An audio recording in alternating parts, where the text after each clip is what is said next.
नमस्कार, स्वागत है आप सभी का। अगले क्लास में हम लोग अभी थोड़ा काम बढ़ गया था, इस वजह से जो है यहाँ तक हमने स्टॉप कर दिया था। चलो हम अब आगे बढ़ते हैं, आगे सवाल को सॉल्व करते हैं कंटिन्यू। खैर यहाँ तक जो हुआ था उसको अपलोड हो गया है, क्लासेस यहाँ तक अपलोड हो गया है। अब आगे बढ़ते हैं। देखो आगे, देखो बेसिक से सवाल है यहाँ पर।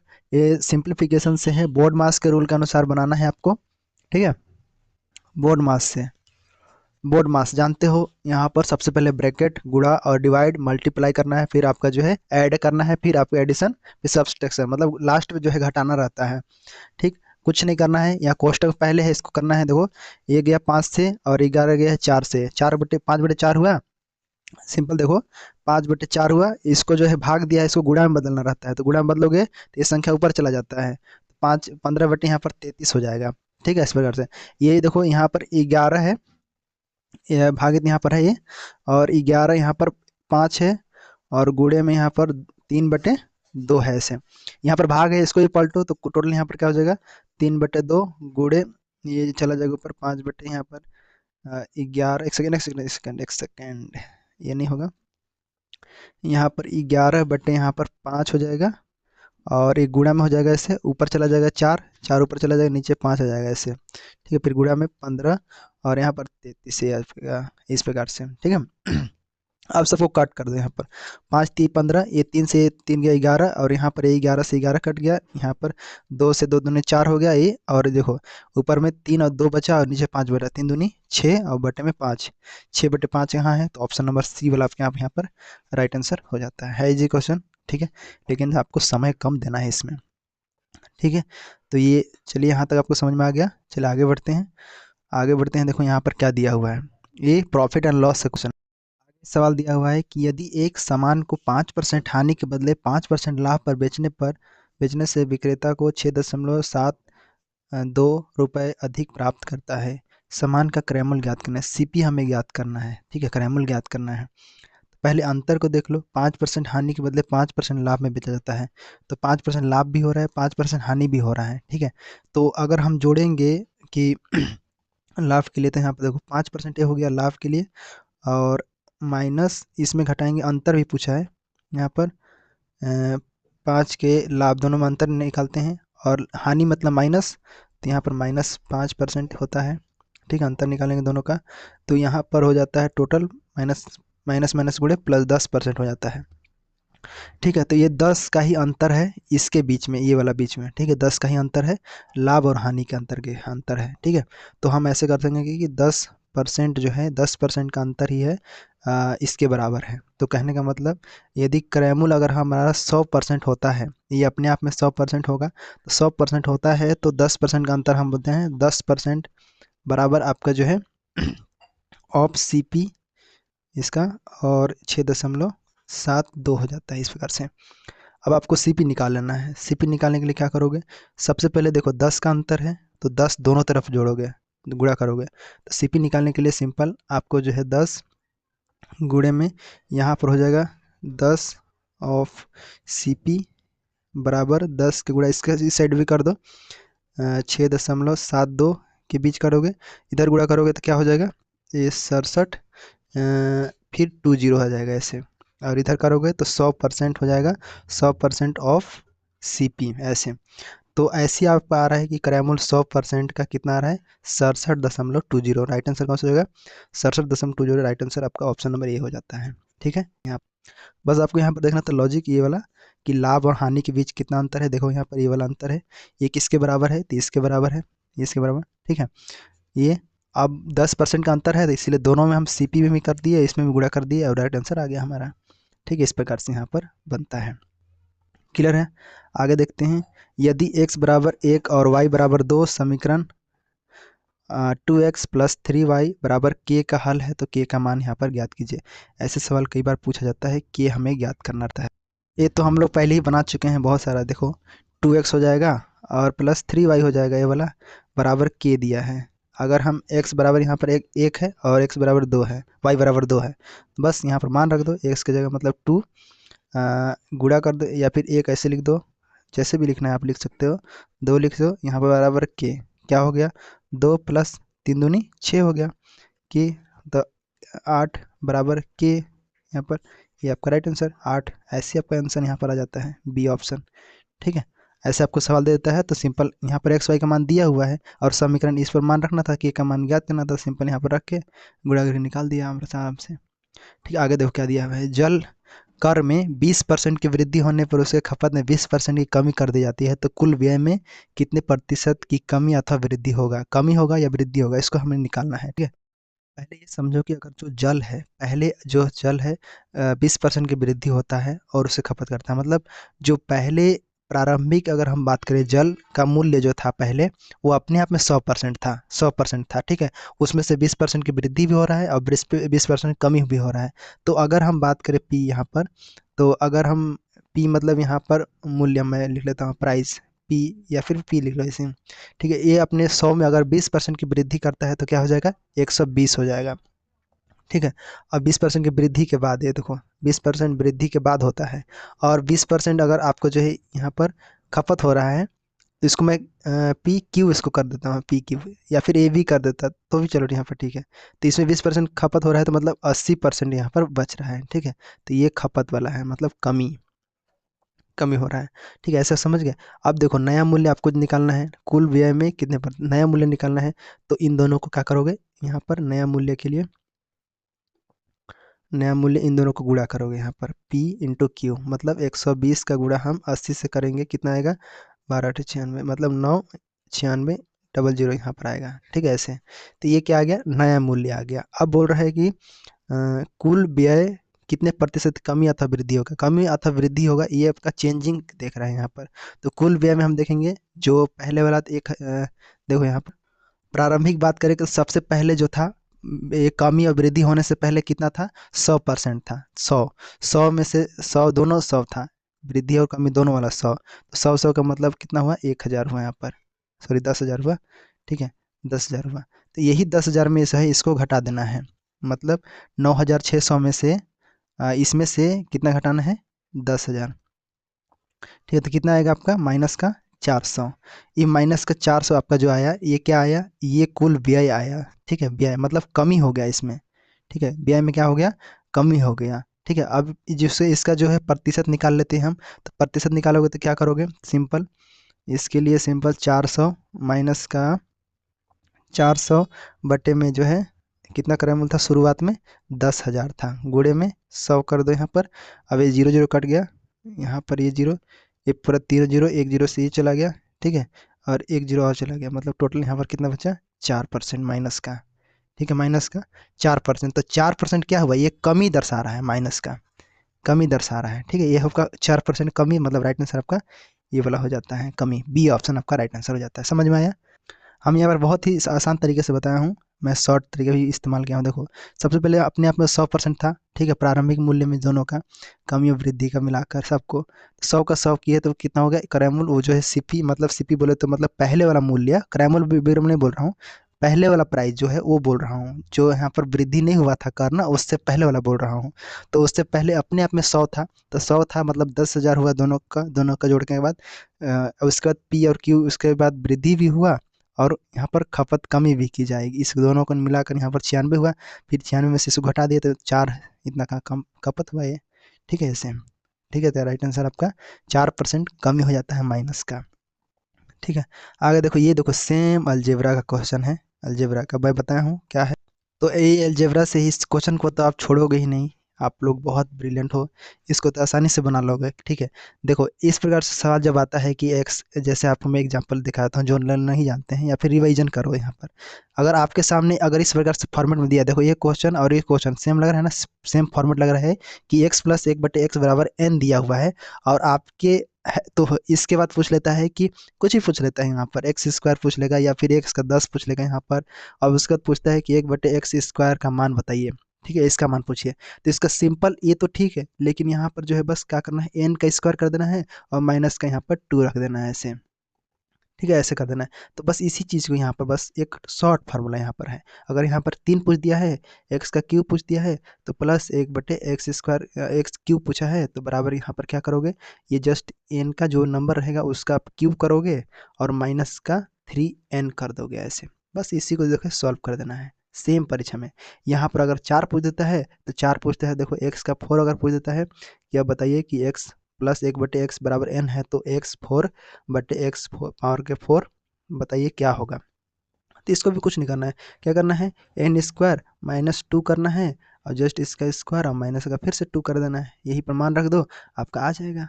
ठीक है, तो हमको जो है ये वाला जो है यहाँ पर लगाना है नियम। ठीक है, तो ये वाला लगाओगे तो सिंपल ये वाला इस्तेमाल करोगे अभी।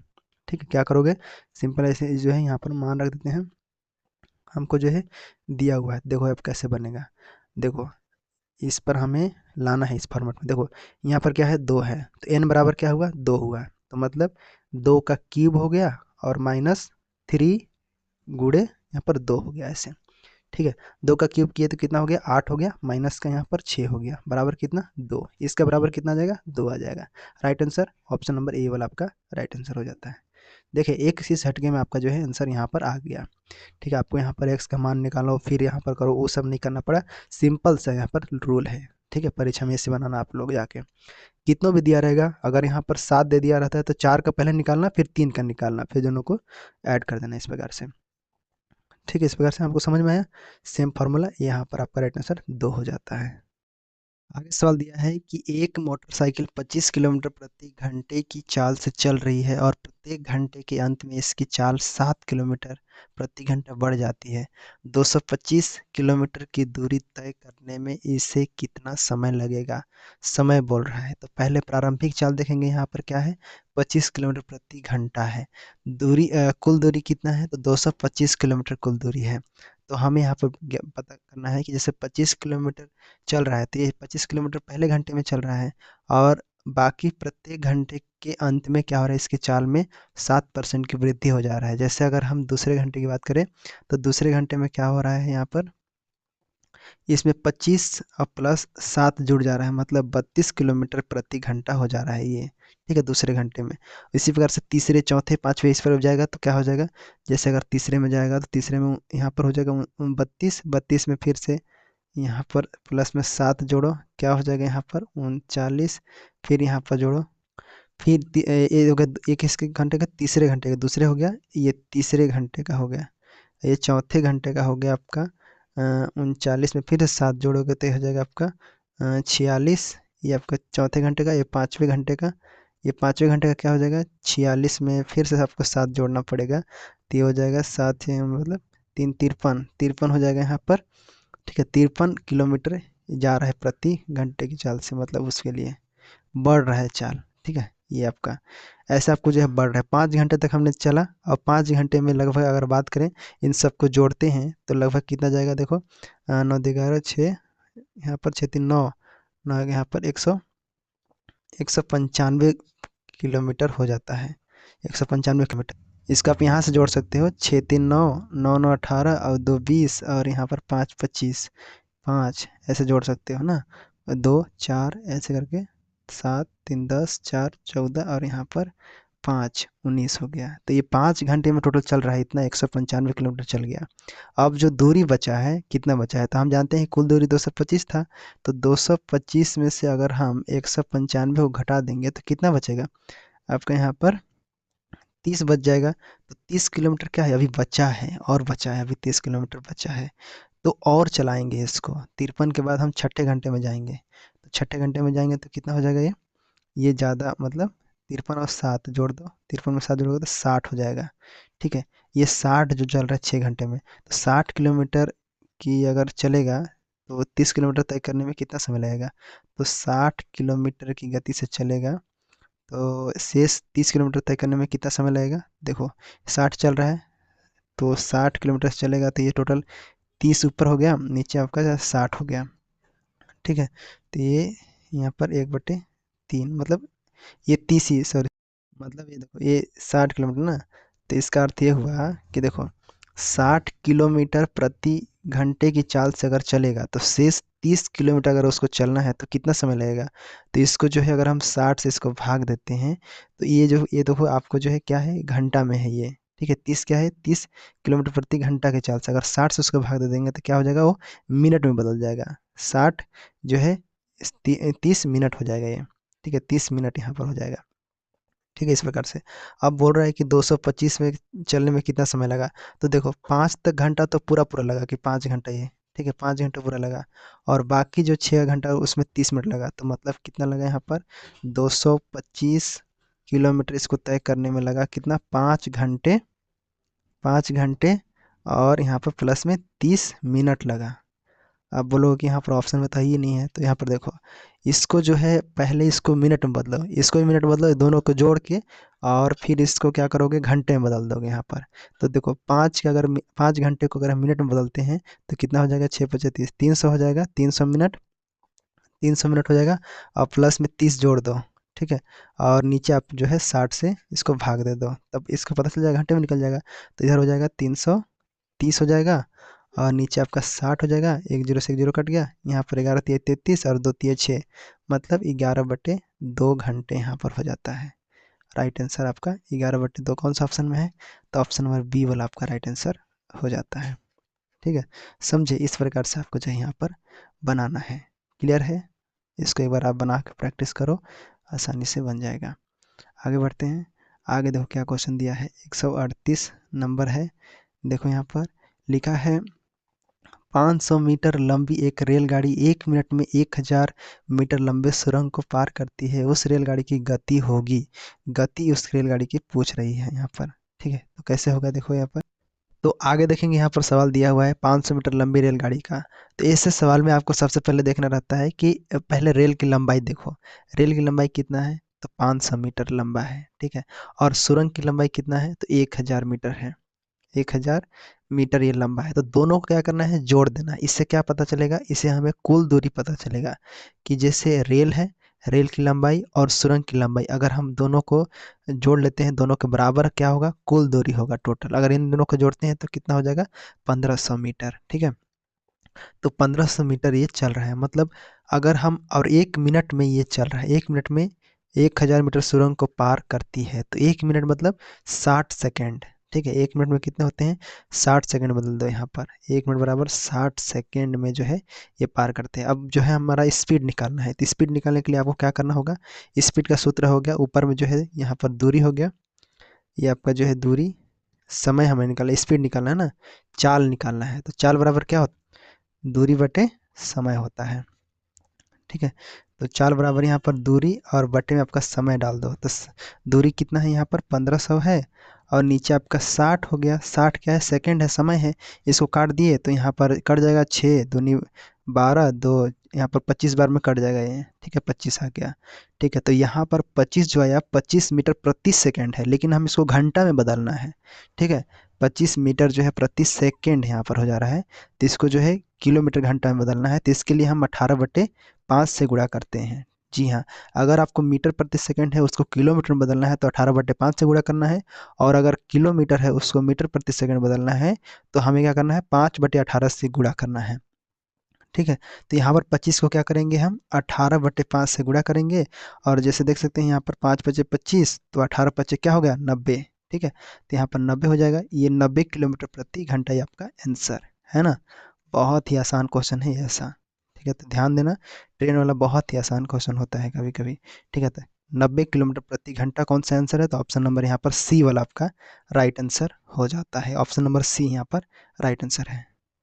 आगे सवाल दिया है, एक दुकानदार 21 रुपये में 3 किलो की दर से आम खरीदता है और उन्हें 50 रुपये में 5 किलो की दर से बेचता है। 102 रुपये लाभ कमाने के लिए उसे कितने आम बेचने पड़ेंगे। तो सबसे पहले हमें इसका सीपी पता होना चाहिए। सीपी हमें निकालने के लिए देखो 21 रुपये है, 3 किलो की दर से बेचता है तो 21 रुपये में, तो हम इसके जो है क्रैमुल पता चल जाएगा। 3 काट दो तो यहाँ पर 3×7=21, तो 7 रुपये यहाँ पर जो है प्रति किलो ये आपका क्रैमुल आ जाता है यहाँ पर। ठीक है, प्रति किलो यहाँ पर आ जाता है ऐसे। अब देखो सेलिंग प्राइस आपको निकालना है, एसपी, एसपी निकालना है, तो आपको देखो यहाँ पर कि 50 रुपये में 5 किलो की दर से बेचता है, तो इसको हम इसको भी निकाल लेंगे कि प्रति किलो कितना हुआ विक्रय मूल्य। तो देखो 50 में हम कितना किसका भाग देंगे, 5 का देंगे, तो कितना बार में जाएगा ये, 10 बार में। तो ये जो है 10, यहाँ पर 10 रुपये जो है ये प्रति किलो की दर से यहाँ पर हो जाएगा। ठीक है, ऐसे हमें पता चल गया। अब हमें लाभ का पता करना है, तो अगर देखो पहले हमें सेलिंग प्राइस निकलेगा, सेलिंग प्राइस में माइनस आपको क्राइमल को घटा दोगे तो आपका लाभ निकल जाएगा। मतलब 10 में से अगर हम 7 को घटाते हैं तो 3 रुपये जो है प्रति केजी यहाँ पर आपका जो है लाभ उपलब्ध होता है इसके। ठीक है, ये तो यही लाभ जो हुआ है अब हमें 102 रुपया कमाने के लिए करना है। तो 102 रुपया हम जानते हैं कि प्रति किलो के लिए हमें 3 रुपया लाभ हो रहा है। तो 102 रुपया कमाने के लिए क्या करेंगे, हम 102 से गुणा कर देंगे, हम नहीं सॉरी 102 को हम भाग देंगे, 102 को हम भाग देंगे 3 से। ठीक है, तो कितना आएगा यहाँ पर, 3 3 तिहाई 9, एक हाथ 3 चौके 12, मतलब 34 किलो आपको जो है यहाँ पर आम बेचने होंगे। कितना, 34 किलो। कौन सा ऑप्शन है, ऑप्शन नंबर सी वाला आपका यहाँ पर राइट आंसर हो जाएगा। 34 किलो आपको आम बेचना पड़ेगा 102 रुपये कमाने के लिए। ठीक है, तो क्योंकि 3 रुपये प्रति किलो हुआ तो 102 रुपये कमाना है आपको, तो यहाँ पर 34 किलो आम आपको बेचना पड़ेगा। क्लियर है, इस प्रकार से आपको जो है यहाँ पर आता है सवाल, ऐसे आपको जो है बनाना है। सिंपल 2 स्टेप में बन गया क्वेश्चन। आगे बढ़ते हैं तो आगे देखो एक क्वेश्चन और दिया हुआ है। क्या क्वेश्चन है कि एक समकोण त्रिभुज में दो न्यून कोण का अनुपात 2:3 है, उन कोणों का क्या मान होगा। हम जानते हैं कि समकोण त्रिभुज किसे कहते हैं, जिसका जो है 90 डिग्री का कोण होता है। ठीक है, जैसे आपके सामने ये दिख रहा है, ये आपका समकोण त्रिभुज कहलाएगा जिसका 90 डिग्री का कोण होगा। तो इसके जो दो कोण होते हैं इसको न्यून कोण कहते हैं। ठीक है, इनका योग जो होता है दोनों को मिलाकर 90 होता है। हम जानते हैं कि त्रिभुज के तीनों कोणों का योग कितना होता है, 180 अंश होता है। ठीक है, तो समकोण त्रिभुज में एक कोण स्वयं जो होता है 90 डिग्री का होता है, और दो जो है न्यून कोण, इन दोनों को मिलाकर कितना होना चाहिए, 90 होना चाहिए। ठीक है, तो यहाँ पर 2 और 3 का अनुपात दिया है तो इसको वेरिएबल के साथ जोड़ लो। 2x मान लीजिए कोण यहाँ पर 2x और 3x मान लीजिए उन दोनों का कोण का है। इन दोनों को मिलाकर कितना होना चाहिए, 90 डिग्री होना चाहिए। ठीक है, 3 2 5x, 5x 90 को 5 से भाग दिए तो 18 हो गया, 18 × 5 = 90। तो x का मान क्या आ गया, 18 आ गया। यहाँ पर x का मान 18 आ गया, 18 डिग्री। अब देखो, अब आपको पहला कोण निकालना है तो 18 का गुणा 2 से कर दो, 18 दूनी 36 हो जाएगा। ठीक है, और दूसरा कोण निकालना है, इसको निकालना है तो 18 तिये 54, 54 हो जाएगा, 54 डिग्री इस प्रकार से। ठीक है, तो ये आपका जो है इन दोनों को मिलाकर कितना हो जाएगा, 36 और 54। कौन सा ऑप्शन है, तो ऑप्शन नंबर बी वाला राइट आंसर हो जाता है। देखिए, इस प्रकार के जो है बहुत सारे सरल सरल क्वेश्चन थे, कुछ बहुत कठिन क्वेश्चन थे। ठीक है, रीजनिंग थोड़ा सा डिफिकल्ट था इस पेपर में। ठीक है, उम्मीद है सारी चीज़ें आपको समझ में आ गया होगा। काफ़ी अच्छे लोग आप लोग कमेंट कर रहे हैं बेहतरीन तरीके से आप लोग। ठीक है, इसी तरह का सपोर्ट बनाए रखिए, और कुछ कमेंट करना चाहते हैं, कुछ चीज़ पूछना चाहते हैं तो भी आप कमेंट कर दीजिएगा। ठीक है, तो रीजनिंग का लेवल थोड़ा इसमें हाई था और मैथ का क्वेश्चन थोड़ा आसान थे। ठीक है, इसके बाद जो हमारा पेपर आता है वो है आपका क्या है, जीके जीएस का है। जीके जीएस को भी मैं बहुत ही आसान तरीके से आपको जो है समझाऊंगा किस प्रकार से कैसे आपको जो है बनाना है जीके जीएस में। क्योंकि देखिए यहाँ पर जीके जीएस में आपको समझना रहता है कौन सा सवाल कहाँ से लिया गया। देखो अभी हिंदी है यहाँ से, तो हिंदी के बारे में जान लेते हैं, हिंदी और इंग्लिश समझ लेते हैं। तो मैथ का चीज़ें आपको क्लियर हो गया, मैथ का समझ गए। ठीक है, तो यहाँ पर आगे बढ़ते हैं। आगे देखो यहाँ पर क्या दिया है, ये है देशज। देशज के मतलब समझते हो, देशज विदेशज शब्द होता है। देशज मतलब जो हमारे देश में बोले जाते हैं, मतलब क्षेत्रीय बोली हम जिसको बोलते हैं। ठीक है, इसके बारे में जैसे लोटा हो गया, पगड़ी हो गया, गाड़ी हो गया, ये सब क्या है, ये सब देशज शब्द है। दमड़ी क्या है, दमड़ी भी देशज शब्द है। क्या है, ये देशज है। गाड़ी भी क्या है, एक देशज है। ठीक है, देशज है गाड़ी। ठीक है, दमड़ी है, ये एक देशज शब्द है। यह गाड़ी भी देशज शब्द है। चश्मा, चश्मा क्या है, विदेशी, जिसको फारसी शब्द बोलते हैं। ठीक है, फारसी शब्द, ये आपका क्या है, विदेशी। किताब, किताब जो होता है अरबी भाषा है, ये क्या है, अरबी शब्द है, अरबी शब्द है। यहाँ पर एक चीज़ यहाँ पर ध्यान दो, जैसे देखो सीजीपीएफ में पेपर है, यहाँ पर दमड़ी भी है देशज, और यहाँ पर देखो गाड़ी भी है, तो कौन सा ऑप्शन लेंगे।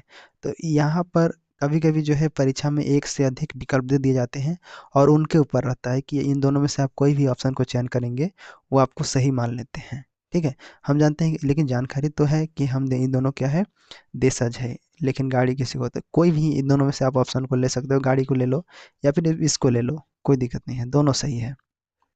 ठीक है, दोनों देशज है। तो अभी जैसे नया नया पेपर हो रहा है, अभी में भी इसी टाइप से क्वेश्चन पूछा जाता है। एक जैसे एक सवाल है उसका 2 ऑप्शन सही रहेगा, 3 ऑप्शन सही रहेगा। ठीक है, कोई भी मारो ज़्यादा सब सही होगा इस प्रकार से। तो ऐसे हालांकि नहीं होना चाहिए, लेकिन अब अध्यापकों में ऐसा पेपर जो है कंडक्ट कराए जा रहे हैं, मतलब कराता है। ठीक है, आगे देखते हैं। लिंग किसे कहते हैं, ठीक है, ये तो जानते हो क्या होगा यहाँ पर। पहला ही होगा, संज्ञा के जिस रूप में स्त्री पुरुष की जाति का बोध होता है उसे लिंग कहते हैं। सर्वनाम के माध्यम से पुरुष जाति का बोध होता है उसे लिंग कहते हैं। नहीं नहीं सर, सर्वनाम नहीं होता है, ठीक है। सर्वनाम के इससे बोध होता है उसे लिंग, ये गलत है, क्योंकि लिंग का संबंध जो है क्या होता है, संज्ञा से होता है, ठीक है। राइट आंसर आपका क्या हो जाएगा, यहाँ पर ये वाला ऑप्शन हो जाएगा, ठीक है, संज्ञा से होता है। आगे भी दिया है, संज्ञा विशेषण जिस पुरुष स्त्री जाति का बोध होता है उसे लिंग कहते हैं। नहीं, ये जो है समझ गए यहाँ पर, ये आपका राइट आंसर हो जाता है। आगे देखो, अतिथि, अतिथि शब्द का शुद्ध रूप लिखिए। तो शुद्ध अशुद्ध जो है करने के लिए आता है ऑप्शन से, देखो अतिथ्य लिखा हुआ, अतिथ्य, ठीक है, ये अलग है। अतिथि ये नहीं होगा, ये भी अशुद्ध है।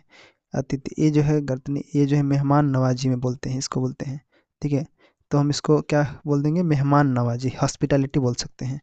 तो आतिथ्य, आतिथ्य बोलेंगे ना, आतिथ्य ऐसे, आतिथ्य, तो ये मेहमान नवाजी होता है।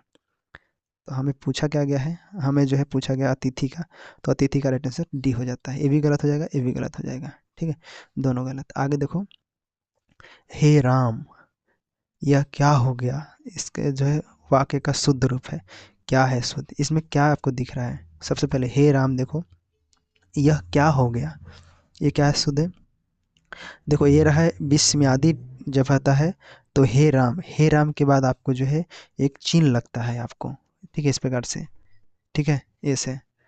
तो यहाँ पर राइट आंसर क्या होगा, ऑप्शन नंबर ए वाला ही राइट आंसर हो जाएगा। हे राम यह क्या हो गया, इस प्रकार से, ठीक है, तो ये आपका शुद्ध वाक्य है, ठीक है। बाकी यहाँ पर जो है ये गलत है। तो ये जो चिन्ह होता है इसको विस्मयादि बोधक बोलते हैं, ठीक है, विस्मयादि। अब इंग्लिश मेरे को याद नहीं आ रहा, एक्सक्लेमेशन शायद बोलते हैं, एक्सक्लेमेटरी, वही बोलते हैं, ठीक है, याद नहीं आ रहा है अभी। इस विस्मयादि बोधक, हाँ एक्सक्लेमेशन बोलते हैं। विस्मयादि जो है बोधक पूछा जाता है, इसका प्रयोग जो होता है पूर्ण विराम या फिर विस्मयादि चिन्ह यहाँ पर आ सकता है वाक्य के अंत में यहाँ पर, ठीक है।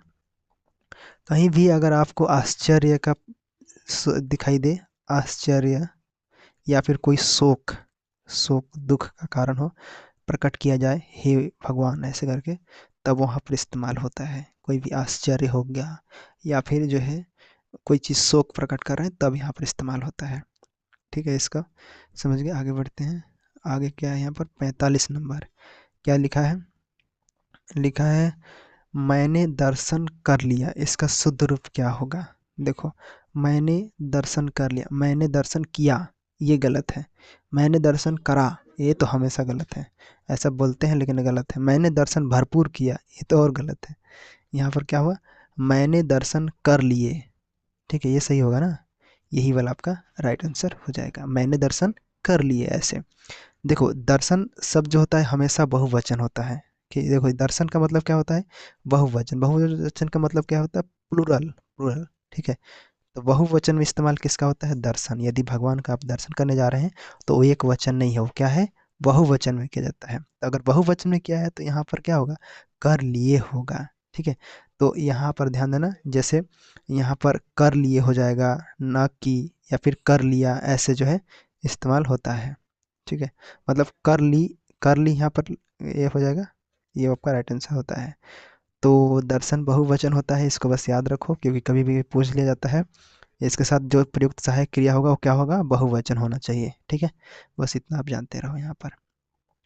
आगे देखो, घंटी बजाने से पहले ही अभिजीत सभी उत्तर लिख चुका था, वाक्य के रेखांकित अंश में क्रिया का प्रयोग कीजिए। देखो क्रिया के बारे में आपको जो है क्वेश्चन बना चुका हूँ, लेकिन अभी उसको मैं नहीं कराऊंगा, क्योंकि अभी आपके पास बहुत कम समय है। बस मैं ओवरव्यू कुछ कुछ सवाल करा दूंगा रिवीजन के टाइम पर। तो रेखांकित, जैसे आप क्रिया पढ़ते हैं तो उसमें एक होता है पूर्वकालिक क्रिया, ठीक है, पूर्वकालिक आपको देखने को मिलता है। देखो संयुक्त होता है, नाम धातु होता है, और प्रेरणार्थक और पूर्वकालिक होता है। देखो प्रेरणार्थक में क्या होता है, जैसे कोई भी कर्ता काम स्वयं नहीं करता है, दूसरे को क्या करता है, प्रेरित करता है कि तुम्हें ये करना चाहिए, ठीक है, प्रेरित करता है, इसमें प्रेरणार्थ में प्रेरित करता है। पूर्वकालिक में क्या होता है, जैसे पूर्वकालिक में न, जब किसी वाक्य में क्रिया समाप्त होने के बाद तुरंत कोई दूसरा क्रिया होने लगता है, तो पहली, तो समाप्त हुई पहली क्रिया जो है वो पूर्वकालिक क्रिया कहलाता है, ठीक है। तो समाप्त होने के बाद यहाँ पर समझ गए, समाप्त हो गया, जैसे जैसे मतलब यह लिख चुका था ऐसे, जैसे आपको ये देखिए, ये घंटी बजने वाली, यही है पूर्वकालिक क्रिया। ठीक है, ये क्या हो जाएगा आपका राइट आंसर, जैसे आपका पूर्वकालिक क्रिया हो जाएगा। घंटी बजने से पहले, पहली एक घटना है, घंटी बजने से पहले एक घटना है, ठीक है, जो पहले हो चुका है। तो भूतकाल का भी उदाहरण है यही, क्योंकि कार्य जो है भूतकाल में समाप्त हो चुका है, ठीक है, इसलिए तो ये इसको हम पूर्वकालिक क्रिया बोलते हैं। जो क्या होता है, एक क्रिया समाप्त होने के बाद तुरंत दूसरा कोई क्रिया जो है होती है, ठीक है, तो इसको हम बोलते हैं पूर्व क्रिया। जो पहले समाप्त हुई है उसको पूर्वकालिक क्रिया कहा जाता है। नाम धातु में क्या होता है, इसमें नाम ही है, मतलब संज्ञा, सर्वनाम या विशेषण से बनी क्रिया होती है, ठीक है। संज्ञा हो गया, सर्वनाम हो गया, ठीक है, और विशेषण, विशेषण से जो बनी क्रिया होती है उसको बोला जाता है यहाँ पर नाम धातु। संयुक्त क्रिया क्या होता है, संयुक्त क्रिया मतलब दो या दो से अधिक क्रियाओं का मेल होता है, ठीक है, दो क्रियाओं का या फिर अधिक क्रिया का मेल हो गया, ठीक है, यहाँ पर समझे, इसका जो है ये मेल होता है। पूर्वकालिक यहाँ पर राइट आंसर हो गया। समझ में आ रहा है सब चीज़ें। चलो आगे बढ़ते हैं। आगे देखो, अक्ल चरने जाना, अक्ल चरने जाना, ठीक है, इसका क्या होगा, देखो, अक्ल चरने मतलब बुद्धि भ्रष्ट हो जाना, बोलते हैं ना, अक्ल चरने जा चला गया, तो यहाँ पर क्या हो जाएगा, बुद्धि भ्रष्ट होना, ही आपका राइट आंसर हो जाता है मुहावरे का, ठीक है। अक्ल चरने जाना एक बहुत ही मतलब बेफेमस वाक्य इस्तेमाल है। सेल्फी जानते हो, सेल्फिश होता है स्वार्थी, ठीक है, ये हो गया।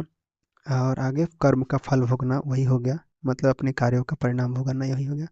आगे देखो, निम्नलिखित में से कौन सा शब्द क्रिया शब्द है, यहाँ पर देखने, हाथ, हाथ क्या है, हाथ क्या है यहाँ पर, ये संज्ञा है, ठीक है, क्या है, ये नाउन है, संज्ञा, ठीक है। लिखना, लिखना क्या है यहाँ पर, क्रिया है, ये क्या है, क्रिया है यहाँ पर, तो ये आपका राइट आंसर हो जाता है यहाँ पर, ठीक है। क्रिया यहाँ पर क्या है, लिखना, जो किसी कार्य को होने या करने का बोध होता है उसे हम क्रिया कहते हैं, ठीक है, क्रिया यहाँ पर लिखना हो गया। पतंग, पतंग क्या है यहाँ पर, एक संज्ञा है, ठीक है, नाम है, पतंग संज्ञा। तोता, तोता क्या है यहाँ पर, एक संज्ञा है यहाँ पर, ठीक है, ऐसे लिखना यहाँ पर क्रिया हो जाता है। आगे देखो यहाँ पर क्या है, पुनरुक्ति सूचक क्या है, देखो पहला ए क्या है यहाँ पर, ए क्या है, इसको कहते हैं विराम चिन्ह से, चिन्ह से क्वेश्चन है, देखो पहला इसको बोलते हैं हम दोहरा चिन्ह यहाँ पर बोलेंगे, या फिर इसको उद्धरण चिन्ह बोलते हैं, उद्धरण चिन्ह। इसका प्रयोग किया जाता है जब कोई शब्द हो गया ऐसा, मतलब कहे गए शब्द किसी के द्वारा बोला गया है, इंपॉर्टेंट शब्द है, नाम हो गया, किसी विशेष बात को मतलब जैसे बोला गया है वैसे लिखना है, तब वहाँ पर जो है इसका इस्तेमाल किया जाता है। जैसे मैं स्कूल जाऊँगा, अगर मैं इसको बोलता हूँ इन्वर्टेड कॉमा का, इसको रखता हूँ ऐसे में अंदर उद्धरण चिन्ह के अंदर, तो ये क्या कहलाएगा, ये क्या कहलाएगा, ये जेव कहा गया वो। एक होता है पूर्ण विराम, पूर्ण विराम ऐसे होता है हिंदी में, ठीक है, अल्प विराम में आपको जो है ऐसे होता है अल्प विराम, ठीक है। प्रश्नवाचक समझ गए, ऐसे होता है, प्रश्न विस्मयादि ऐसे होता है, उद्धरण चिन्ह समझ गए, कोष्टक समझ गए यहाँ पर, ठीक है। इस प्रकार से आपको जो है विराम चिन्हों के बारे में यहाँ पर सवाल बना गया है, ठीक है। ये होता है एक यहाँ सेमीकोलन होता है तुल्यात्मक, मतलब ये जिसका अर्थ बराबर होता है, इसका क्या होता है, बराबर, ठीक है। यहाँ पर राइट आंसर क्या होगा, ये आपका बी वाला हो जाएगा यहाँ पर, ठीक है, बी। बी क्या है, इसको बोलते हैं पुनरुक्ति चिन्ह। पुनरुक्ति का मतलब क्या होता है, पुनरुक्ति का जैसे डिट्टो मार्क हम इसको बोलते हैं, क्या बोलते हैं इंग्लिश में, डिट्टो मार्क बोलते हैं। डिट्टो मार्क का इस चिन्ह में क्या होता है, डैश लगा होता है, दो डैश होता है ऐसे, दो डैश हो जाएगा, फिर डैश यहाँ पर हो सकता है ऐसे, ठीक है, और या फिर हम बिंदुओं के माध्यम से ऐसे ऐसे लिखते हैं इसका। तो खासकर जो है ऐसे नोट्स में हम इस्तेमाल करते हैं, जैसे कभी भी ऐसे लगाते हैं, अंडरलाइन लगा देते हैं, सिंगल डबल, इस प्रकार से, मतलब इसका अर्थ ये हुआ कि ठीक इसी तरह जैसा ऊपर लिखा गया है, तो ये भी जो है उद्धरण चिन्ह का इसी का प्रकार है, मतलब कोटेशन मार्क के जो है इसी का एक रूप माना जाता है, ठीक है, इसी को, ठीक है। डिटो चिन्ह मतलब वही चिन्ह हो गया। इसमें क्या होता है, कोई भी चीज़ को हूबहू आपको दोहराने के लिए इस्तेमाल किया जाता है, तो यहाँ पर जो है बी आपका राइट आंसर हो जाता है। आगे बढ़ते हैं। आगे देखो, आगे दिया है भारत रत्न, देखो 150 नंबर। आगे देखते हैं, देखो यहाँ पर भारत रत्न दिया हुआ है।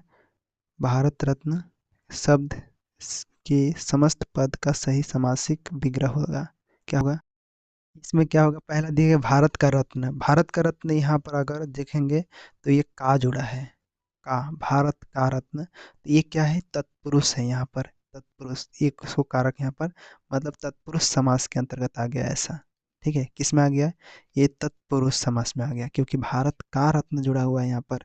भारत के लिए अगर हम बोलेंगे तो भारत के लिए, यहाँ पर भारत के लिए रत्न है, तो ये भी यहाँ पर जो है संप्रदान कारक है, क्या है, संप्रदान, तत्पुरुष, तत्पुरुष समास से यहाँ पे गिरा हुआ है, मतलब भारत रत्न के लिए सही होता, ठीक है, यही शब्द सही के लिए सही होता। आगे देखते हैं, भारत में रत्न, भारत में तो अधिकरण होगा, ठीक है, क्या होगा, अधिकरण, अधिकरण समास तत्पुरुष समास होगा, ठीक है, भारत रत्न ये भी सही हो सकता है, भारत रत्न। भारत से रत्न तो आपादान या फिर कारण, करण हो सकता है, आपादान, आपादान या फिर करण हो सकता है, करण तत्पुरुष, ठीक है, यहाँ पर कारण तत्पुरुष ऐसे, ठीक है, भारत रत्न। यहाँ पर सही विग्रह क्या होगा, तो सही विग्रह जो होगा आपका ऑप्शन नंबर ये वाला आपका राइट आंसर हो जाता है, भारत का रत्न यहाँ पर आपका सही आंसर होता है, ठीक है, इस प्रकार से भारत के लिए रत्न है, भारत का रत्न। रचना के आधार पर वाक्य कितने प्रकार के होते हैं, तो वाक्य जो होता है यहाँ पर हम देखते हैं सरल, सरल वाक्य होता है एक ठे, एक होता है आपका संयुक्त वाक्य होता है, ठीक है, संयुक्त वाक्य, और क्या होता है, एक मिश्र वाक्य होता है, मिश्र वाक्य। तो कितना होगा टोटल, टोटल आपका जो है यहाँ पर 3 होता है। तो रचना के आधार पर यहाँ पर देखो, रचना के आधार पर जो है सरल, संयुक्त और मिश्र होता है, मतलब ऑप्शन नंबर ये वाला आपका राइट आंसर हो जाता है, ठीक है, इस प्रकार से।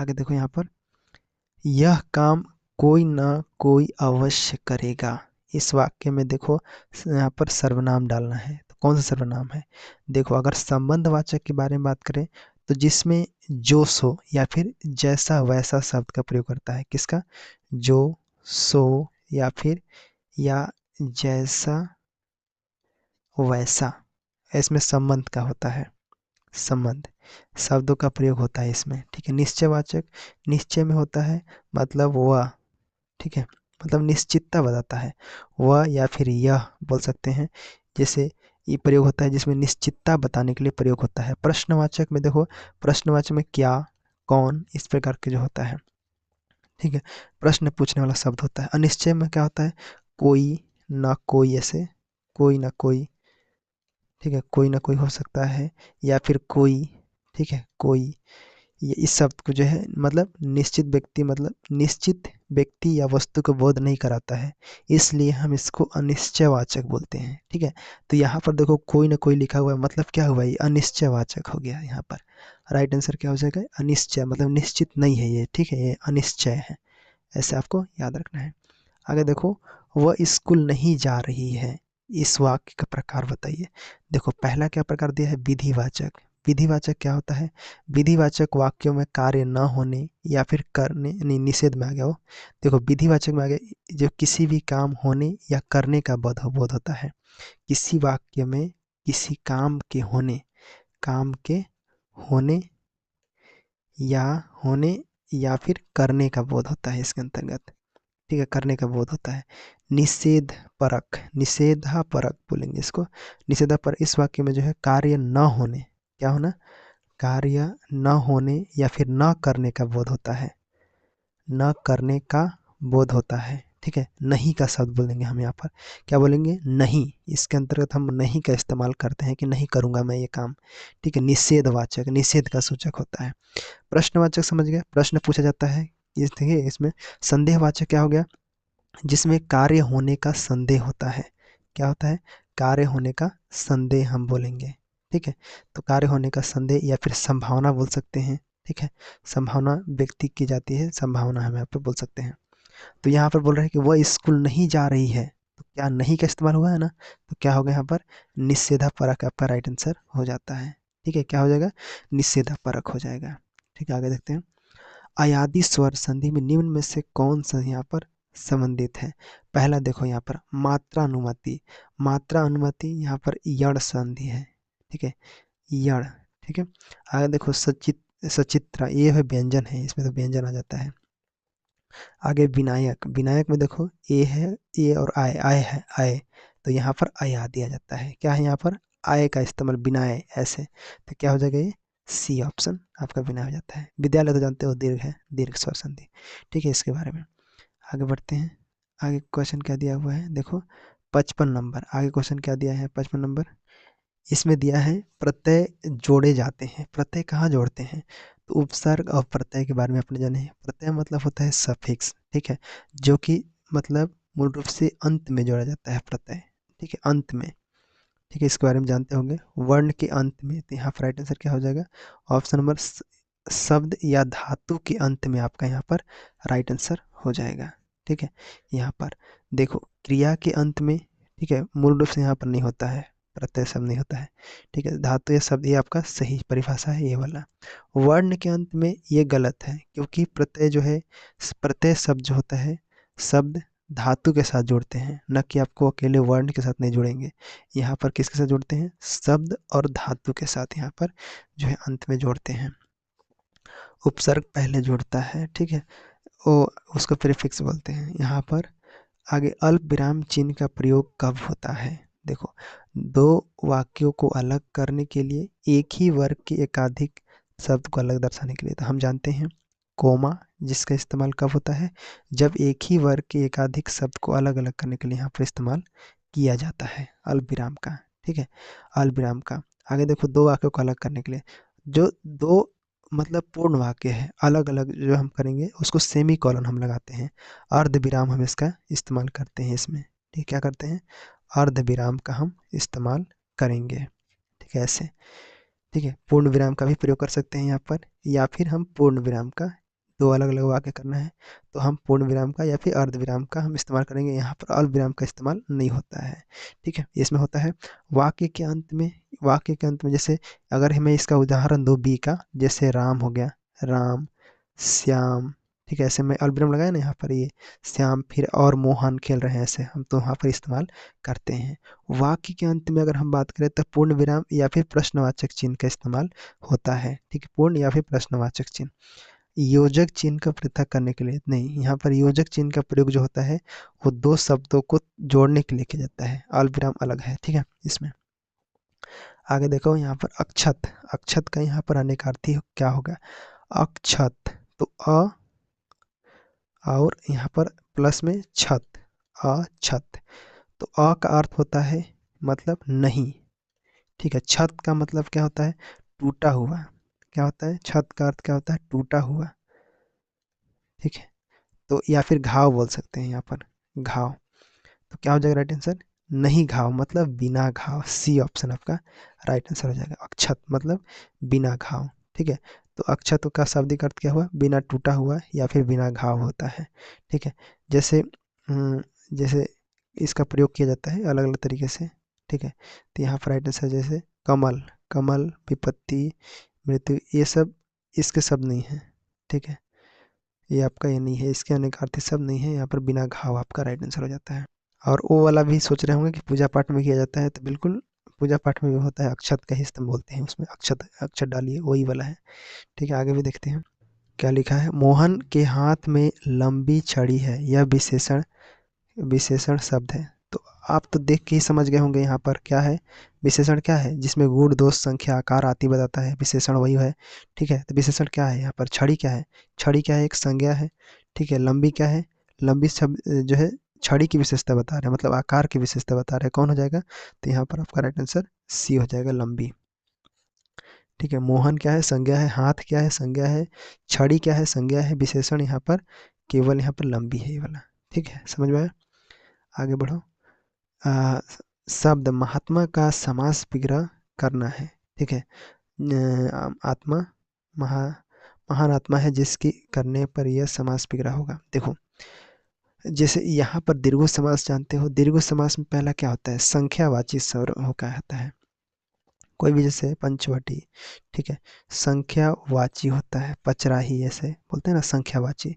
कर्मधारय में क्या होता है? कर्मधारय वह होता है जिसमें पहला पद जो होता है विशेषण होता है, ठीक है, क्या होता है? विशेषण होता है इसके अंतर्गत, ठीक है, विशेषण। और दूसरा पद क्या होता है? विशेष्य होता है। विशेष्य मतलब जिसकी विशेषता बता है, जिसकी मतलब उपमेय हम बोल सकते हैं, या फिर उपमान, मतलब एक उपमान हो गया, जैसे विशेषण क्या हो गया? उपमान हो गया, और दूसरा उपमेय होता है जिसकी विशेष्य बताता है। तो इसका मतलब क्या हुआ? ये विशेषण हो गया, और एक जो है दूसरा पद क्या होता है? दूसरा पद जो होता है विशेष्य होता है यहाँ पर, ठीक है, तो जिसकी विशेषता बताया जाता है कर्मधारय में। ठीक है, बहुव्रीहि तो जान गए होगे, बहुव्रीहि वजह तीसरे अर्थ देता है, यहाँ पर क्या होता है, तीसरे अर्थ का बोध कराता है, यहाँ पर तीसरे अर्थ देता है। तत्पुरुष जानते हो, तत्पुरुष में कारक, कारक चिन्ह यहाँ पर इस्तेमाल होता है, कारक चिन्हों का लफ्ज जैसे का, के, की, ये सब आता है इसके अंदर। ठीक है, तो समास में कारक चिन्ह का यहाँ पर इस्तेमाल होता है। अब बताइए कि यहाँ पर क्या होगा, महात्मा बोल रहा है, महात्मा तो क्या अर्थ हुआ, महात्मा मतलब महान आत्मा, जैसे हम ऐसे बोलेंगे। ठीक है, तो महान क्या है, यहाँ पर विशेषण है। ठीक है, और आत्मा क्या है, आत्मा विशेष्य है, तो इसलिए क्या होगा, यहाँ पर कर्मधारय हो जाएगा। समझे, ये आपका कर्मधारय यहाँ पर हो जाता है। समझे, द्वंद्व मतलब क्या, द्वंद्व समास से छूट गया। द्वंद्व समास क्या होता है, वो दोनों जो है प्रधान होते हैं, दोनों की प्रधानता होती है। देखो बहुत अच्छा अच्छा क्वेश्चन है यहाँ पर, सभी क्वेश्चन को हम बनाएंगे और समझेंगे, क्योंकि आज का क्लास बहुत इंपॉर्टेंट है। हंस पद चिन्ह क्या है, हंस पद चिन्ह तब जो है प्रयोग किया जाता है जब वाक्य में कोई शब्द या पद लिखते समय छूट जाता है। तो छूटने वाला बात आ गया, तो हंस, ऊपर में हंस मुड़ा हुआ रहता है, तो इसका मतलब क्या हुआ, इसका मतलब ऊपर जैसे यहाँ पर राइट आंसर बी वाला हो जाता है। इसको क्या बोले, देखो हंस जैसा है ना, ये वाला ऊपर में हंस जैसा होता है। जब कोई शब्द आप लिखते समय वाक्य में कोई छोड़ देते हैं छूटा हुआ, तो उसको जो है नीचे नीचे का चिन्ह लगाकर या फिर ऊपर जो शब्द मतलब लिखने के लिए आप लगा देते हैं यहाँ पर। ठीक है, तो यहाँ पर ये आपका हो जाता है। ठीक है, बाकी ये तो शून्य है, शून्य लाघव चिन्ह बोलते हैं, खाली स्थान तो खाली है। ठीक है, इसको ये तो मानक नहीं है, कुछ नहीं है। ठीक है, इस प्रकार से आगे बढ़ते हैं। परीक्षार्थियों ने प्रश्नों को अच्छे से हल किए होंगे में भूतकाल है। देखो यहाँ पर पहला दिया है अपूर्ण, अपूर्ण भूतकाल दिया है। अपूर्ण का मतलब समझते हो, अपूर्ण का मतलब है दर्शाता है जिसमें भूतकाल मतलब जारी है, जैसे कोई चीज़ हल कर रहे हैं, अगर हल कर रहे थे अगर आता है तो अलग चीज़ हो गया। मतलब हल कर रहे थे, ये आपका अपूर्ण में आता है, मतलब जारी, जारी रहेगा ये। ठीक है, आसन्न भूतकाल क्या होता है, आसन्न में ये दर्शाता है कि अभी अभी पूरा हुआ, क्या हुआ, अभी अभी पूरा हुआ। ठीक है, ऐसे हम इसको बोलेंगे। ठीक है, संदिग्ध मतलब क्या होता है, संदिग्ध इस काल में जो है संदेह होता है कि कोई कार्य जो है भूतकाल में पूरा हुआ है या नहीं हुआ है। ये संधि मतलब संदेह होता है, संदेह, नाम ही है संदिग्ध, इसीलिए जो है संदेह होता है कि भूतकाल में कार्य जो है पूरा हुआ या नहीं हुआ, पूरा हुआ या नहीं हुआ, ऐसे हम ये दोनों बोलेंगे। ठीक है, तो वाक्य में जहाँ भी होंगे का इस्तेमाल होगा, होंगे शब्द, तो वो समझ जाना कि वहाँ पर जो है इसका इस्तेमाल होगा, संदेह प्रकट करता है यही चीज़ें। ठीक है, होंगे। सामान्य भूतकाल तो समझ गया, सामान्य दर्शाता है जैसे कार्य जो है भूतकाल में हुआ, जैसे हल किए, यहाँ पर सामान्य यहाँ पर बोल सकते हैं, सामान्य होता है। अब यहाँ पर बोल क्या रहा है, होंगे, होंगे मतलब समझ गए ना, कौन सा, संदिग्ध भूतकाल। ठीक है, संदिग्ध भूतकाल आपका यहाँ पर राइट आंसर हो जाता है। ठीक है, ऐसे समझ के समझ जाओगे ना। आगे देखो, आगे वचन से अभिप्राय क्या होता है, वचन मतलब क्या होता है, एक वचन बहुवचन बोलते हैं ना, तो वचन क्या है, संज्ञा मतलब संख्या, संख्या को दर्शाता है। तो यहाँ पर क्या हो जाएगा, सी ऑप्शन आपका संख्या को दर्शाता है। हिंदी व्याकरण में वचन को जो है संख्या से दर्शाते हैं यहाँ पर, ये आपका राइट आंसर हो जाता है। ठीक है, आगे देखो, आठ आठ आंसू रोना मुहावरे का अर्थ क्या है, तो आठ आठ आंसू रोना मतलब बहुत पछताना। ठीक है, आठ आठ आंसू रोओगे, ऐसे अगर बोलते हैं तो अत्यधिक रोना, बहुत पछताना, इसको बोला जाता है। ठीक है, तो अच्छे से पढ़ाई करो आप लोग, नहीं तो फिर आठ आठ आंसू रोना पड़ेगा। ठीक है, तो इसके लिए आपको जो है यहाँ पर मतलब ये आपका होता है, मतलब बहुत बड़ा गलती कर दिए हो, पछता रहे हो, उसको लोग हम बोलते हैं आठ आठ आंसू रोना। ठीक है, आपकी रचना श्रेष्ठतम है, आपकी रचना श्रेष्ठतम है, तो यहाँ पर शुद्ध क्या होगा, देखो श्रेष्ठतम का अर्थ होता है सबसे श्रेष्ठ, मतलब सबसे सर्वोच्चम, सर्वोच्च, सर्वोच्चतम बोलते हैं पूरा। ठीक है, सबसे अच्छा, जिसका जो है पहले से कोई मतलब पूर्ण नहीं दिखाता, मतलब पहले से ही चीजें पूर्ण है, सर्वप्रथम मतलब सर्वोत्तम, ऐसे होगा बोलेंगे हम उसको। तो क्रिया के साथ जो है यहाँ पर सही नहीं है। ठीक है, अगर हम बोले कि आपकी रचना श्रेष्ठतम है, तो ये थोड़ा नहीं है। ठीक है, लेकिन अगर हम यहाँ पर श्रेष्ठ बोल देते हैं तो इसकी क्या खास बात होगी, श्रेष्ठ अगर लिख देते हैं तो ये हाई क्वालिटी को चीज़ों को बताता है कि हाँ आप में मतलब बहुत ज़्यादा गुणवत्ता है, गुण की मतलब क्वालिटी है, आपकी रचना मतलब बहुत अच्छा है, तो यहाँ पर बोलेंगे श्रेष्ठ है, आपकी रचना क्या है, श्रेष्ठ है यहाँ पर। ठीक है। श्रेष्ठतम अलग चीज हो गया, श्रेष्ठतम मतलब ऊपर, ठीक है, सबसे ऊपर है, ठीक है। तो श्रेष्ठ यहाँ पर है, ठीक है। आगे बढ़े, और क्वेश्चन दिया हुआ है, देखो, रामायण का शुद्ध रूप है, रामायण बोल रहा है, रामायण जानते हो आप लोग, रामायण के बारे में सुने हो, देखो रामायण यहाँ पर बोल रहा है रामायण, ठीक है। यहाँ पर ये वाला न थोड़ी रहता है, कौन सा न रहता है, ए वाला रहता है, ठीक है।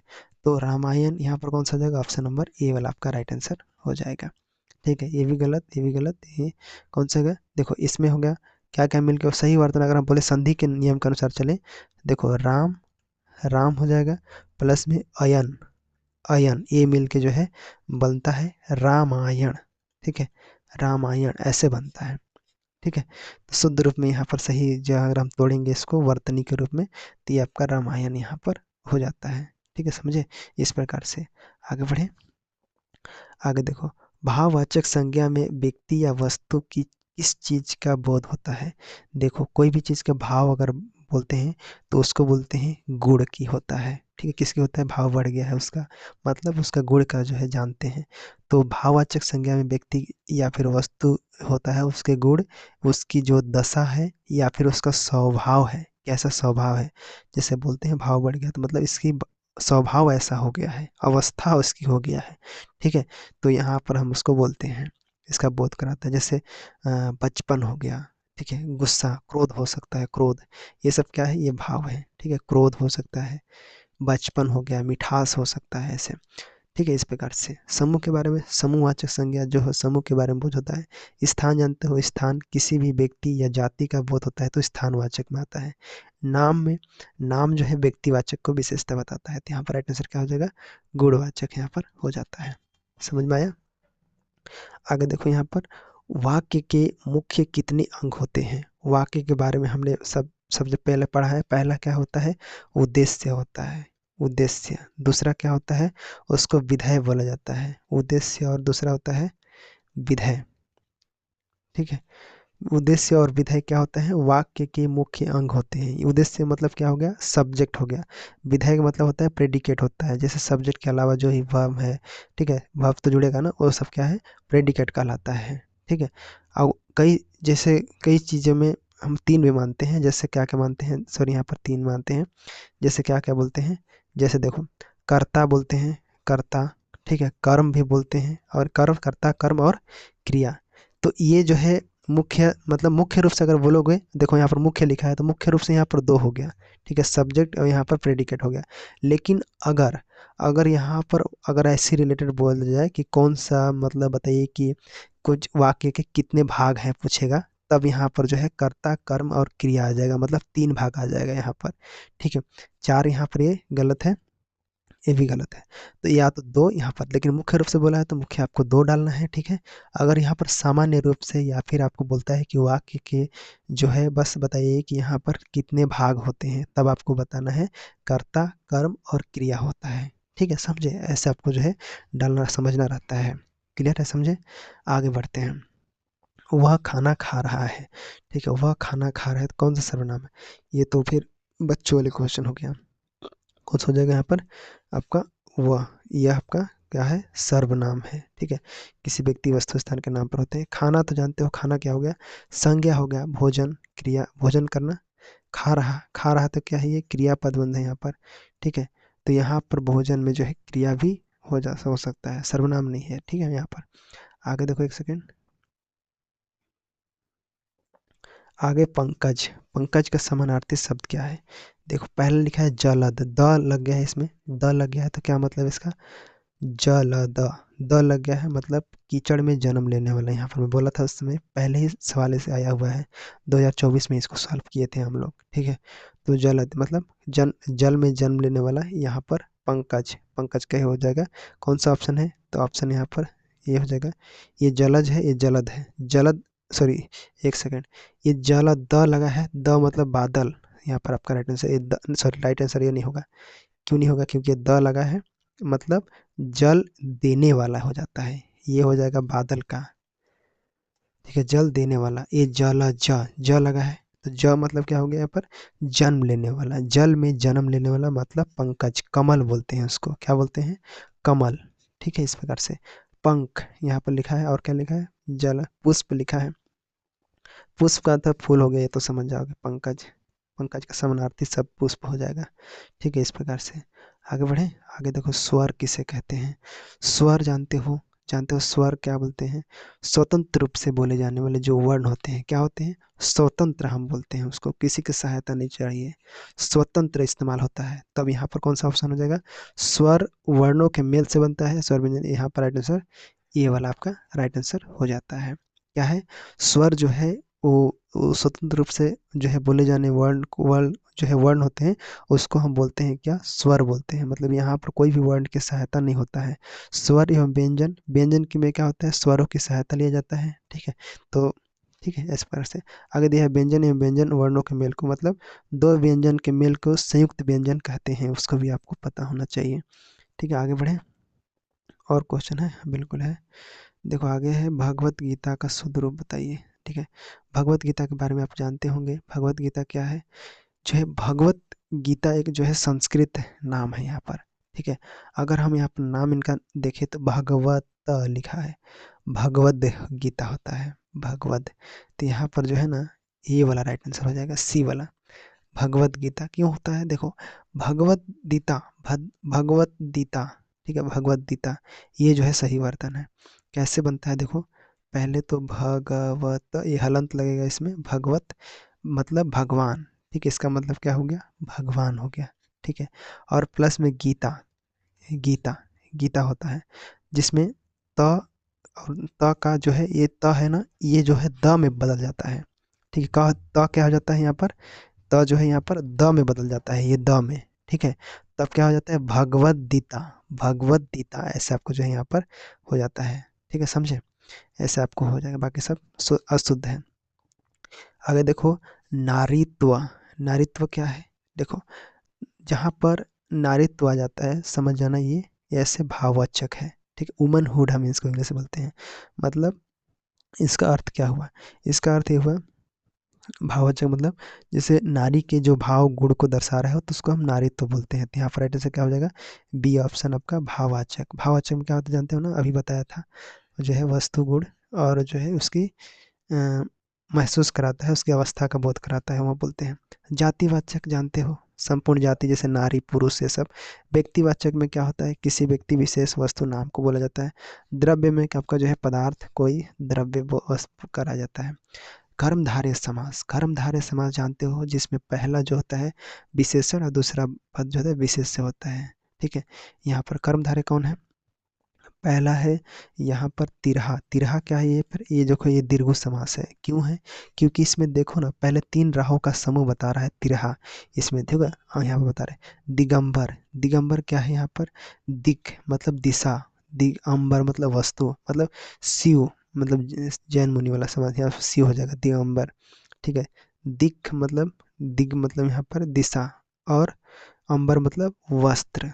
ठीक है, तो जिसके मतलब जिसके क्या है वस्त्र, अंबर मतलब वस्त्र है, तो यहाँ पर शिव हो जाएंगे इसके अंतर्गत। ठीक है, शिव, दिगंबरम बोलते हैं ना, दिगंबरम शिव भगवान। यहाँ पर इसके अंदर मधुमक्खी, मधुमक्खी क्या है, मधु मतलब शहद। ठीक है, मधु के एकत्रित करने वाला, मधु। तो जैसे देखो, मधु मतलब शहद हो गया, मक्खी मतलब एकत्रित करने वाला। तो ये आपका यहाँ पर राइट आंसर हो जाएगा, क्यों होगा देखो, मधु जो है यहाँ पर शहद होता है, शहद एकत्रित करने वाली मक्खी हम उसको बोलेंगे। तो इसको विशेषता बता रहा है यहाँ पर। ठीक है, मधु एकत्रित करता है मक्खी, तो यहाँ पर राइट आंसर यही हो जाएगा। ठीक है, यहाँ पे ठीक है सर, आजन्म, तो ये क्या हो जाएगा, आजन्म मतलब जानते हो अव्ययभाव समास हो जाएगा, अव्ययभाव समास। ठीक है, मतलब आ लगा है इसमें, अव्यय। ठीक है, मतलब जन्म पर्यंत यहाँ पर। ठीक है, इसका उदाहरण अव्ययभाव का है। ठीक है, आगे देखो, अगम, अगम मतलब क्या होता है, जैसे अगम का अर्थ होता है जहाँ जाना कठिन होता है, लेकिन इसका उल्टा पूछा है। अगम का मतलब होता है जाना, जहाँ पर जाना कठिन, मतलब जहाँ पर जाना कठिन हो, पहुँच से बाहर हो। ठीक है, या फिर पहुँच से बाहर हम उसको बोलते हैं। ठीक है, उसको हम बोलते हैं इसे। इसका उल्टा क्या हो जाएगा, सुगम हो जाएगा, सुगम। बी ऑप्शन आपका यहाँ पर राइट आंसर हो जाता है। सुगम का अर्थ क्या हो, जहाँ आसानी से जाया जा सके, सरल। अगर सुघड़, सुघड़ मतलब क्या होता है, सुंदर। ठीक है, सुंदर, अच्छी तरह से बना हुआ, हम इसको बोल देंगे सुंदर बोलेंगे। ठीक है, सुंदर। ठीक है, इसका अर्थ क्या है, सुंदर या फिर अच्छी तरह से बना हुआ। आगच, आगच मतलब क्या होता है, मतलब न जाने वाला। यहाँ पर आगच मतलब नहीं जाने वाला। ठीक है, नहीं, न जाने वाला। ठीक है, इसको बोलते हैं आगच। ठीक है, न जाने वाला हम इसको बोलते हैं। आगे है अग्रज। अग्रज मतलब होता है बड़ा भाई। ठीक है, क्या होता है, बड़ा भाई, अग्रज बोलते हैं इसको। इसका जो विलोम क्या होता है, अनुज होता है। क्या होता है, अनुज, अनुज छोटा भाई से। ठीक है, अनुज क्या हो जाएगा यहाँ पर, छोटा भाई हो जाएगा। ठीक है, इस प्रकार से अग्रज का क्या हो जाएगा, अनुज हो जाता है। आगे देखो, ऐसा शब्दांश जो किसी शब्द से जुड़कर नया जो है, नया सार्थक जो है शब्द बनाते हैं। जैसे सार्थक शब्द में क्या क्या आएगा, जैसे मान लेते हैं कि कोई चीज़ अधूरा ना हो, पूरा पूरा हो। मतलब इसका अर्थ क्या हुआ, कि जैसे देखो यहाँ पर, इस प्रश्न को देख के आप क्या सोच रहे हो, इस प्रश्न को कैसे उत्तर दिया जाए। ठीक है, आप क्या सोच रहे हो इसके बारे में, आपको सोचना है। देखो यहाँ पर, जो किसी शब्द से जुड़कर, या तो देखो शब्द से पहले जुड़ेगा, या फिर देखो मध्य अंत में, या फिर पहले जुड़ेगा, या फिर जो है बाद में जुड़ेगा। तो ये प्रश्न जो है यहाँ पर अलग सा लग रहा है, लेकिन देखो अगर यहाँ पर उपसर्ग होता, तो उपसर्ग या प्रत्यय की परिभाषा है ये, मतलब बोला जा रहा है इसे। तो अगर मैं उपसर्ग बोलूँ, तो उपसर्ग आरंभ में जुड़ेगा, प्रत्यय अंत में जुड़ेगा। ठीक है, तो ये दोनों सही है यहाँ पर ना, दोनों होगा। तो कैसे करूँ मैं, यहाँ पर पहले जुड़कर ये होगा, मध्य, कैसे यहाँ पर आंसर दिया जाए, मध्य में जुड़कर या फिर अंत में जुड़कर। ठीक है, तो मैं अगर बोलूँ, जो अगर हम हिंदी व्याकरण में अगर हम पढ़े होंगे, पाठक जी का किताब पढ़े होंगे अभी, तो उसमें आपको पता चला होगा कि जो व्याकरण है उसमें जो है ना, मतलब दो ही प्रकार के जो शब्दांश होते हैं, जो कि सार्थक शब्द बनाने के लिए उपयोग होते हैं। जैसे कुछ शब्द जिसमें शब्द जो है जोड़कर नया शब्द बनाते हैं, जैसे, और कुछ जो है जोड़कर ही नया शब्द बनाते हैं। तो आगे जोड़े या पीछे जोड़े, इस प्रकार से जो है उपसर्ग या प्रत्यय होते हैं। तो मैं यहाँ पर इनमें से कोई नहीं लेता हूँ। अब यहाँ पर आप अपने अनुसार चुन लेना, जो भी चुनना है। ठीक है, आगे देखो, आगे क्वेश्चन चुन लेने का मतलब यही सही है। ठीक है, यहाँ पर आगे बढ़ते हैं। तो 176 नंबर यहाँ पर आगे देखो, कोई क्वेश्चन दिया है। देखो पहले दिया है, सुबह हुई और वहाँ चहल पहल शुरू हो गई। इस वाक्य में बताइए, वाक्य के भेद हैं। हमने मिश्र पढ़ लिया, सरल पढ़ लिया, संयुक्त पढ़ लिया। ठीक है, तो यहाँ पर बोल क्या रहा है, मिश्र में जानते हो, एक मुख्य उपवाक्य और एक से अधिक जो है आश्रित उपवाक्य होते हैं, तब उसको बोलते हैं। सरल वाक्य में जो होता है, एक कर्ता होता है, कर्ता होता है, एक कर्ता होगा, और एक ही क्रिया होगा, एक क्या होगा, क्रिया होगा। ठीक है, यानी उद्देश्य, मतलब एक उद्देश्य और एक विधेय होगा, सिंपल सरल। संयुक्त में क्या होता है, दो या दो से अधिक उपवाक्य होते हैं, जो कि किसी, मतलब जैसे योजक, या फिर जैसे और से जुड़ जाएंगे, और हो जाएंगे, या फिर पर, फिर किंतु, इसी इस प्रकार से जुड़े रहेंगे, या फिर इसलिए, इसको हम क्या बोलेंगे, संयुक्त बोलेंगे। ठीक है, तो यहाँ पर लिखा गया है कि सुबह और, सुबह हुई और, यहाँ पर और डाला है, मतलब क्या हो जाएगा, ये संयुक्त वाक्य हो जाएगा। ठीक है, इस प्रकार से, इस प्रकार से यहाँ पर संयुक्त हो जाएगा, इस प्रकार से। ठीक है, समझे। यहाँ पर आगे देखो, अटका बनिया दे उधार, लोकोक्ति का अर्थ क्या है। पहला क्या दिया, असंभव या विपरीत कार्य होना। क्या ये सही है, असंभव, इसका अर्थ नहीं है ये वाला। विपरीत कार्य करना, ये भी नहीं हो सकता। ठीक है, दोनों तरफ मुसीबत नहीं। यहाँ पर एडिशन क्या होगा, ये वाला हो जाएगा। गरज आ पड़े तो व्यक्ति सब कुछ मान जाता है, मतलब गरज आ पड़े तो व्यक्ति सब कुछ मान जाता है, मतलब गरज में सबको मतलब मानना पड़ता है। अटका बनिया दे उधार। ठीक है, इस प्रकार से। तो इसका सही अर्थ यही है कि जब व्यक्ति को कोई जरूरी, एकदम बहुत इम्पोर्टेंट काम या फिर आवश्यकता होती है, तो अपना जो है सम्मान, अपना जो है प्रतिष्ठा, वो उसके अगेंस्ट में जाकर वो जो है अपना काम करने लगता है। ठीक है, जैसे मुसीबत में बनाना पड़ता है, वही वाला कहावत है यहाँ पर। ठीक है, आगे बढ़ते हैं, आगे बढ़ते हैं। यहाँ पर विस्मयादि चिन्ह का प्रयोग हुआ है।